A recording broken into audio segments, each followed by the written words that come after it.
we have to feel identification with the Atma or the self. Then only there will be mukti or perfection or total freedom. Now, what is the quality of a person who can really strive to achieve that freedom? Quality of the spiritual aspirant. You'll find the list quite tough, as if we are not fit for that. But anybody, Sri Ramakrishna says, anyone can grow from the position where he or she is.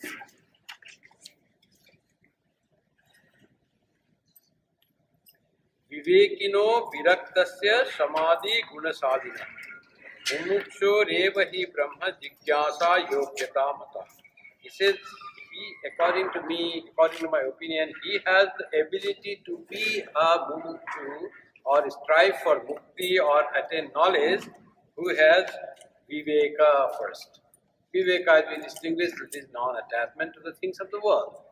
And Viveka is discernment between the real and unreal, good and bad, usable and unusable, that what is to be wanted and what not to be, that's all called Viveka. When you always discriminate in life, it's all spirituality as if Viveka is difficult, but we always discriminate in life.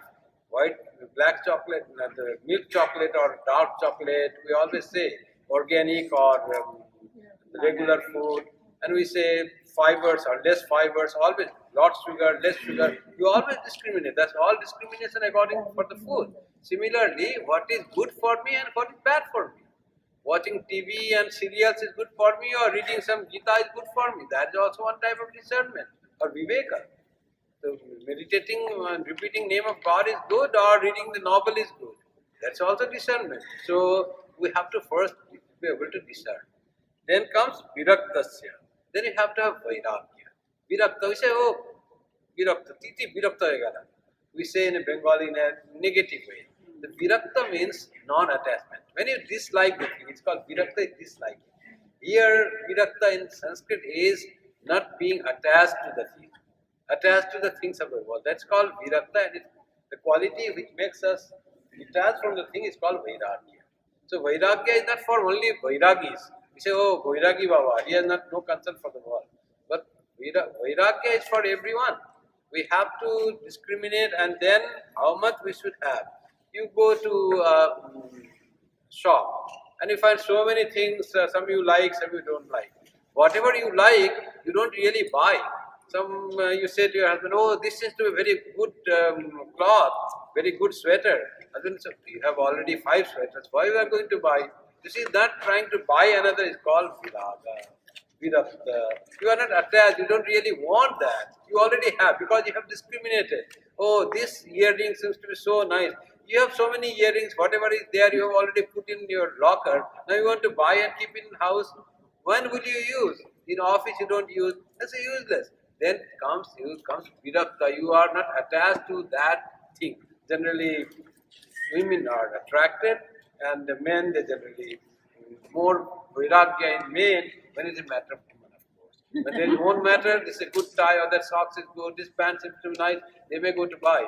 But when it's a matter of women, then say, why you need that? Because actually women are the more, they want more things, they have more choices than men.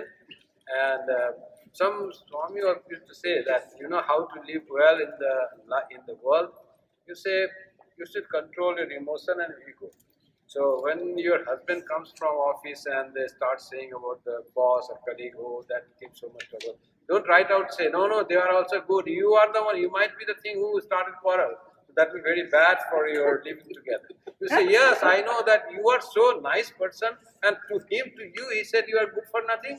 They don't know you at all. He himself is good for nothing. That's it. So it will make him little light. So in and that case, if we say like this, in that case, the anger will be on boss. No, you don't have to get angry. Just say that to please your husband, to cool him down. My husband will have detachment with the boss. No detachment. But you cool him down. It's for the healthy living among yourself. You see, you have to live peacefully in the life first.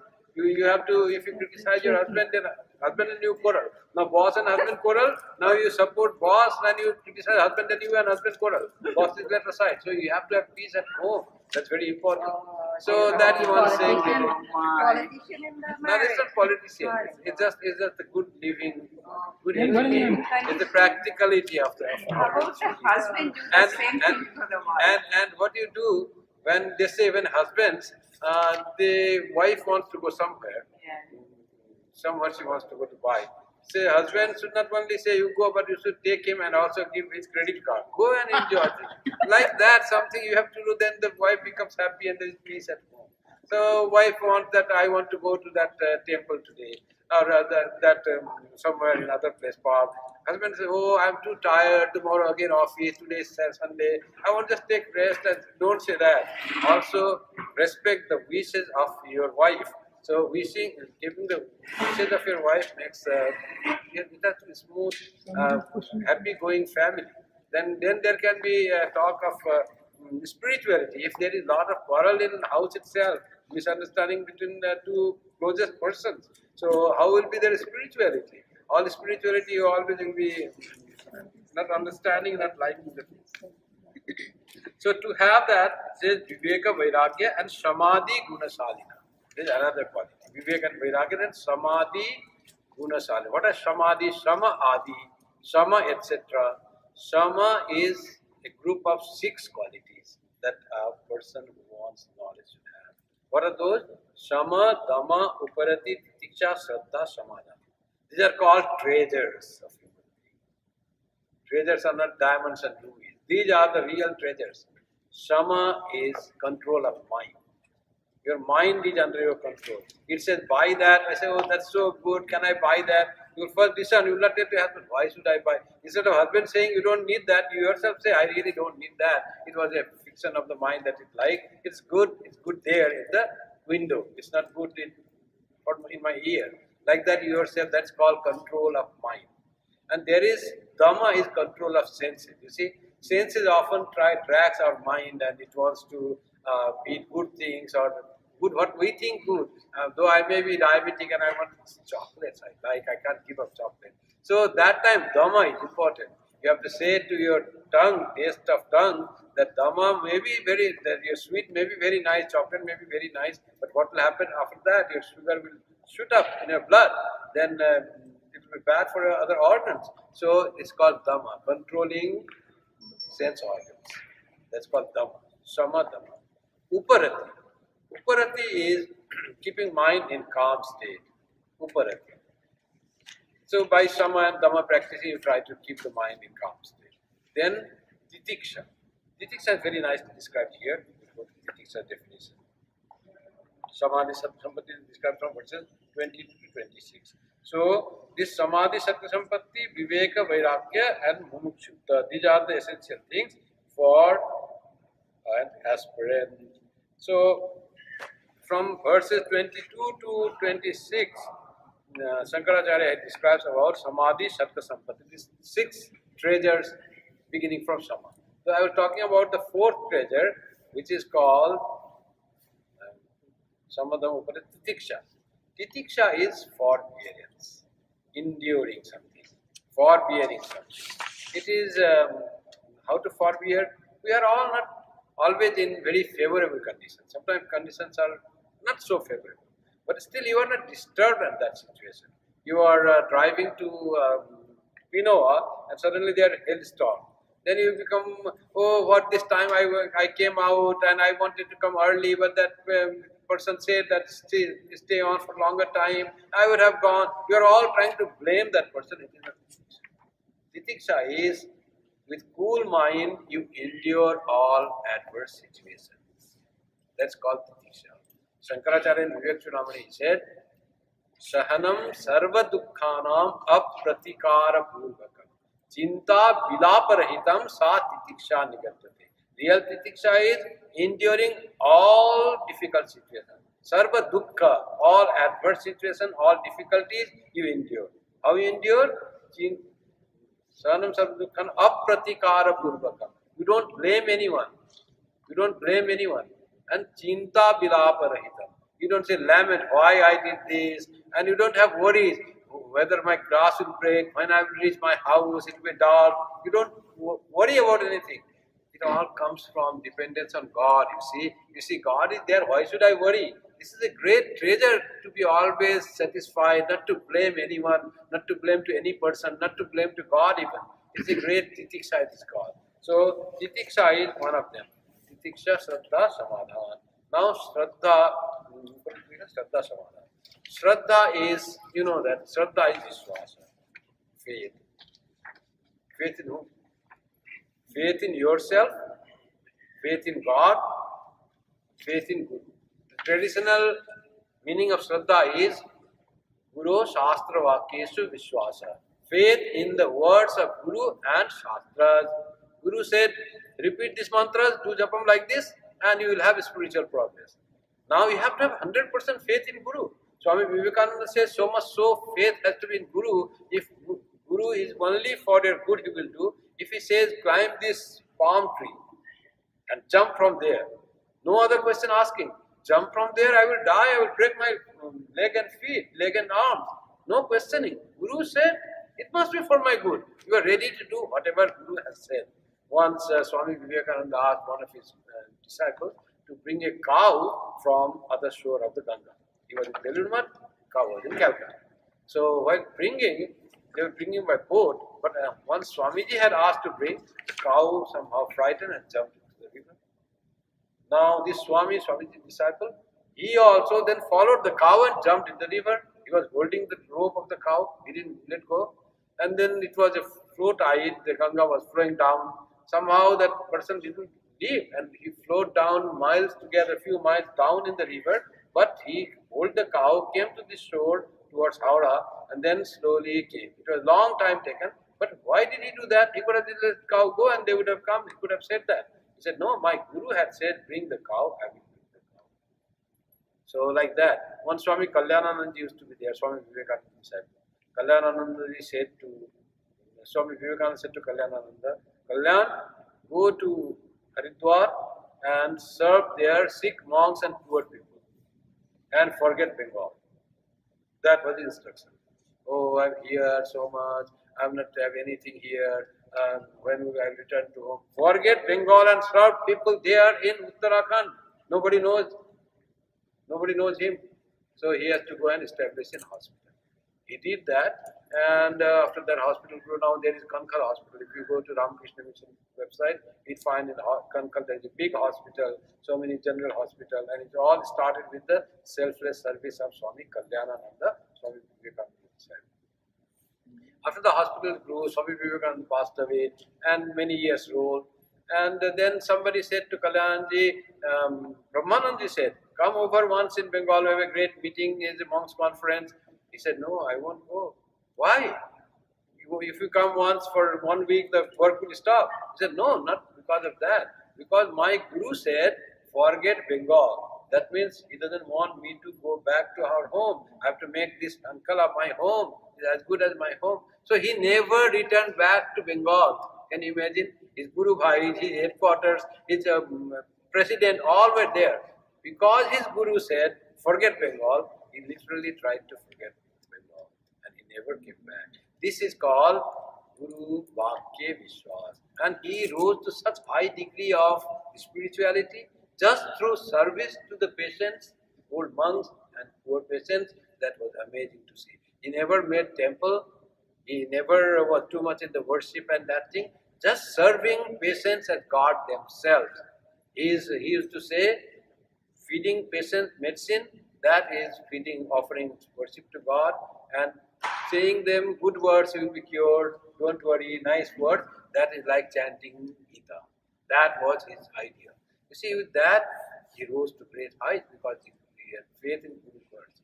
So, one is this, another Shastra Vakyeshu Vishwasa, faith in the words of the scriptures, that the scriptures say that will be true. Otherwise, as the morning question came, we have not seen that. What is the proof? The proof is the scriptures. The scriptures have said, and the scriptures are not something that someone made and Ajugupi Golpo. It's not something that is just made a cock and bull story. It is the experience recorded in the scripture. So whatever is scripture said has been experienced by someone and it is experienceable. So I have faith in the rishis who have recorded the things in the scripture. That is called Shraddha. Swami Vivekananda added one more dimension definition of Shraddha, and he said, faith in yourself is the first. If you don't have faith in yourself, you cannot have faith in either Guru or Shastra. And he said that older religions used to say to have faith in God. One who doesn't believe in God is atheist. New religion says one who doesn't believe in himself is atheist. God comes later. The real position of God is the heart. He is residing here. So having faith in our own capabilities, possibilities, and God's power to grant us strength and intellectual ability is the faith in having God. That is the faith in oneself is the first thing to have. So that also comes Shraddha. Swami Vivekananda was very fond of Nachiketa's story. Do you know the story of Nachiketa? No. You don't know Nachiketa? Nachiketa, the story is Kathopanishad. It's also one of the Upanishads, Vedantas from the Vedas. In that Upanishad, there is the story. The Upanishad opens with one great rich man was there. He wanted to have place in heaven. So how to have heaven? So in the heaven there was one process that you give everything that you have. So he was giving, in the name of giving everything that he possessed, he was giving old cows. In that time also there was people calculating, you see. He was giving only the old cows. Cows were the gift that time, you see.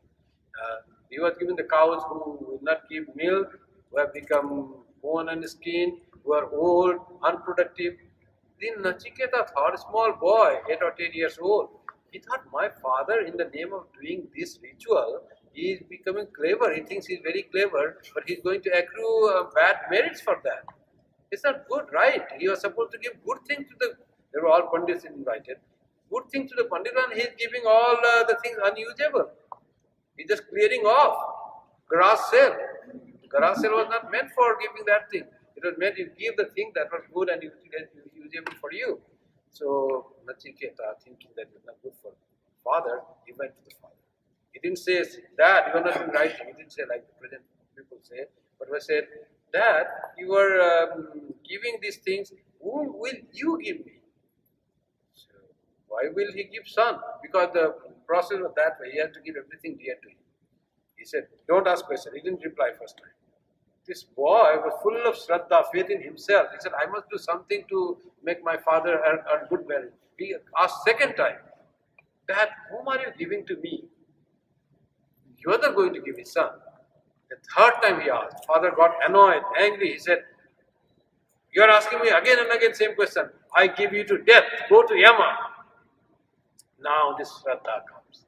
Now this Nachiketa thinks, why my father became so angry and asked me to go to death? When he has said, I will go to death. I am not, I may not be always best, but I am not worst ever. Sometimes I am best, sometimes I am mediocre, but I am never worst. That was his faith. And the story says, he goes to Yama, god of death, without fear. He goes with the body, and there Yama was not there.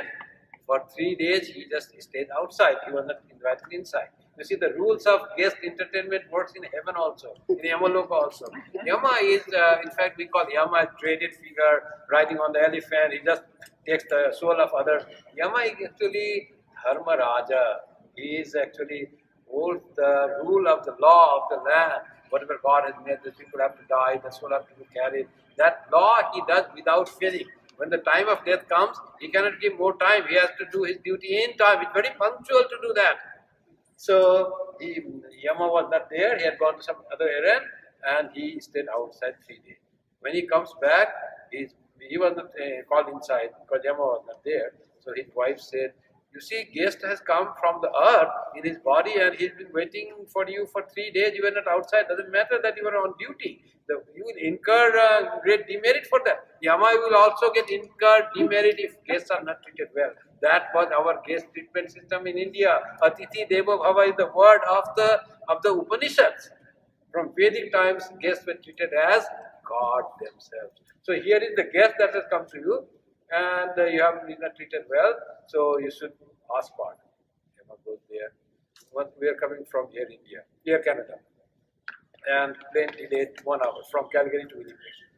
And then they brought earphone, and they said, take this. And Said, paying? No, you don't have to pay. It is free because we did late by 1 hour. That was something they did not do their duty properly, and that was like asking you pardon or just making you a little happy because you did his job. Now Yama also have to make his guest happy, so he goes to him. I'm sorry, I was not here for 3 days, but I will grant you 3 boons. You ask any 3 questions. And Nachiketa said, good option. First question is, when I go back home to the earth, may my father be not angry with me and may he recognize me. Because he has already come to Yama's place. He should not treat me as a ghost.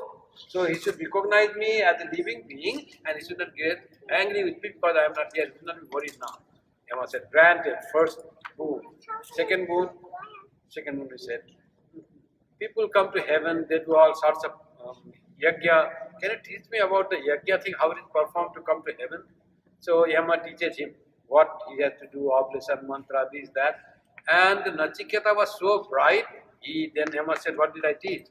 Nachiketa repeated everything in one hearing. So Yama was very happy. And he said, I am so happy, Nachiketa, with your intellect and your focused mind in listening to my discourses, that I will put this Homa's name as Nachiketa Yajna. Moreover than that, this golden chain that you see I am wearing, this will be from now on your neck. You see, he gives his personal thing. That we happens when we are happy, we often try to give, would you like to take my watch, like that. One Swami Vivekananda was giving a talk in Lahore, fantastic talk on Vedanta. It is in complete words, Vedanta Lahore lecture. So there was a professor of the university, he came to hear and he liked Swami Vivekananda's talk. His name was Tirath Ram, professor. And he said, Swamiji, it's so nice. And Swamiji, you wear so nice watch. It's so golden, it's beautiful watch. Swamiji said, you like this watch? So you use this. He gave him. He said, no, Swamiji, I don't need. Please use it. He said, no, I won't use. I will use it, but I will use not in this pocket. Henceforth, I will use it in this pocket, in Tirath Ram's pocket. The Tirath Ram was a very intelligent man. Later on, he renounced the world. He became a monk. He came to the West as Swami Ram Tirath. He was very famous by Ram Tirath in Punjab. Still people know about him. Like that, they have, when they like something, they can give their own thing. Nachiketa also. The third question, now Nachiketa asks, teach me about Atma. Some say after death nothing remains. Some say Atma is everlasting, ever living. What is the truth? Yama said, this is very difficult question. You are a mere boy. Even gods do not know this. How you are asking this question? He said, no, I have to ask. When you say gods do not know, it is a very important question, very difficult. I will not find teacher like you. You please tell me. No, don't ask. Take all these chariots and singers and dancers and live as long as you like. He's giving other thing. And live as long as you like in the world. Have a big land as your kingdom. Don't ask this question. It's too tough. He said, nothing is important, everything goes in time. However long my life is, even it's 1,000 years, one day I will die. And how much I can enjoy the things, senses have very limited power. You take one plate of nice food, what a tasty food. Give another plate, you don't like, your senses are tired, you can't eat more than that. You watch one movie, very nice movie, another movie comes, tired. Senses will become tired, you cannot think. So senses are very tired, things are... whatever you say, long life is short, so I don't want anything. You said it's very difficult, I cannot know. Even God does not know. I will have to have the answer of this question. Please teach me. Keep your dancers and singers and chariots, celestial chariots with yourself and teach me whether there is Atma ever living or not. And then Nachiketa starts saying, yes, there is Atma. That forms the body of the Katha. So, that is having... Why did Nachiketa could ask that? He has a lot of faith in himself. It's called Shraddha, and Samadhan is totally trying ability to fix your mind on the object that you want to fix. As in the morning we are trying to do Samadhana. When we say, now you try to focus your mind in the object of your meditation in the form of God, and you all will try to put your mind in the form of Durga or Shiva or Krishna or Ramakrishna. That was an attempt for Samadhana. So these 6 qualities are called Shatka Sampatti, 6 treasures. So like that he goes on describing about the 6 treasures. Shankaracharya, though he is known for his Jnana Marga, but he praises Bhakti also. And his definition of Bhakti in Viveka Chudamoni is very unique. He says, what is Bhakti, you know? He says, Moksha Karana Samagriyam Bhaktireva Gariyasi. Among the things that are needed for Mukti, Bhakti is the top. Gariyasi is one of the best things. It excels all. Bhakti, puja, loving God. He is talking about vichara, jnana. How this bhakti comes here? Bhakti is more emotional, jnana is more rational. How Shankaracharya becomes so rational, so emotional? His bhakti's definition is totally different. First line he says, Moksha Karana Samagriyam Bhakti Deva Gariyasi. Among the things that enable you to attain mukti, bhakti excels. Then he says, you know what is bhakti according to me? He says, Swaswarupa Anusandhanam Bhakti iti abhidhiyate. No, what is bhakti? It is not worshipping God, offering Him with flowers and fruits and showing incense.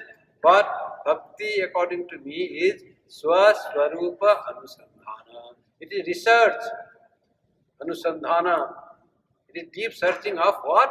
Swaswarupa, your own Swarupa, your own real nature. Searching after that is bhakti. So go on searching, asking question, who am I? Who am I really? Shastra says Atma is uncreated, undying, ever blissful, unattached, ever pure. If that is so, that is true, where is it? Why can't I find it? Try to go and search and research that Atman again and again. That is called bhakti according to Shankara in the Viveka Chudamoni. This beautiful definition, Swaswarupa Anusandhanam Bhakti Nitya Vidiyate. Now here's some enumeration for the teacher also. What kind of person can be a teacher in spiritual science? You see, in other sciences, teacher can be of any type. One who has knowledge of the subject can teach. A person who teaches physics will have the knowledge of physics. It doesn't matter how his character is. He may be lying, he may be doing anything. It doesn't hamper with the teaching of the physics. But in spiritual teacher, you have to have lot depends on the person's character. He has to be perfect, only then he can impart the knowledge of spirituality. The character of the person has to be also good along with his teaching ability also. So, what are the characters of the teacher? Shrotriyo abrijino akamahato yo brahma viddamaha brahmani uparata shanto nirindana ivanana. Verse 33. He should be Shrotriya. He should have the knowledge of scriptures, Vedas. Shrotriya means who has the knowledge of Vedas. Veda is called Shruti. You know why it's called Shruti? Yes, it was imparted through listening. Or the truth that is inscribed in it as God revealed to them, as if they heard. So Shruti is because it is from hearing from the teacher you get the knowledge. That's what it's called Shruti. And Abrijino is sinless. The person has to have no sin. So he has never done. So he has to be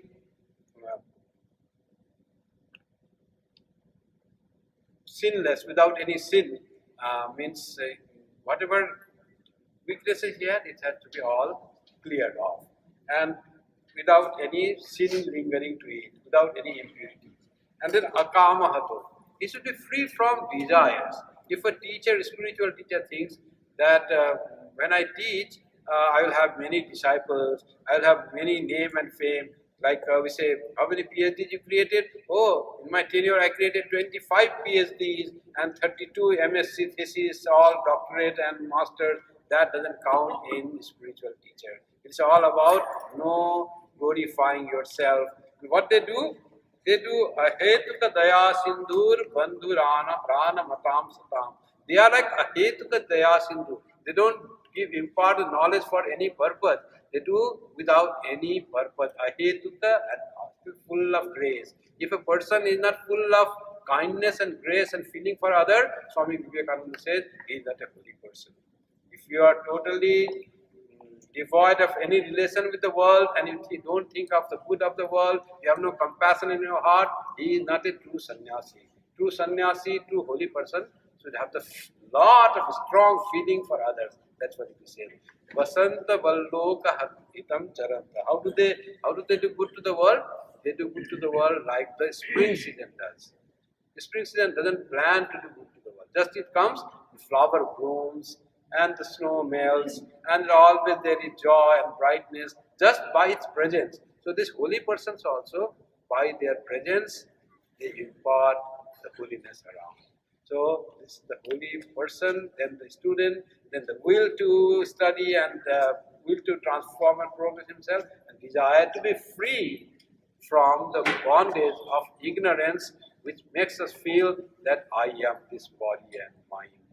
And when that goes, who I am pure consciousness, I am the witness that ever present, I am immortal, uncreated, I am one with Brahman. That person says, Aham Brahmasmi. I am Brahman, that all-pervading, ultimate reality that I am. That person realizes that by mere practice, grace of God and grace of the teacher. So this is just the introduction of